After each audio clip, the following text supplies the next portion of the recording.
Siguro, niintay nyo na naman kung ano sasabihin ko rito. Siguro naman hindi nyo na ako ipagtatanong dahil 3 terms na po ako bilang senador. At bumabalik, kung ako ipapalarin ulit, magiging 4 terms na ako rito sa tulong ng ating mga kababayan. At ang ano ko po ngayon ay, ako po ay nasa tourism, ano po natin yung agritourism at saka bawat bayan, one product, one town. At yung nga po ay ano natin. At palalawigin ko po ang naipasa nating batas na pre-legal assistance at tinatawag pong lapid law.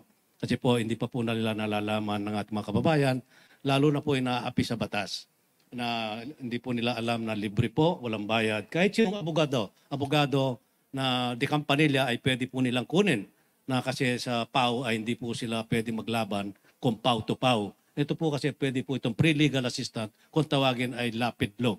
Kaya po ako siguro sa experience ko naman, naging vice governor po ako ng lalawigan ng Pampanga na isang termino. 3 terms po ako bilang gobernador. Bali 9 years po ako na nanungkulan bilang gobernador ng lalawigan ng Pampanga. Kaya at 3 beses na rin po ako, 3 terms na rin po ako bilang senador.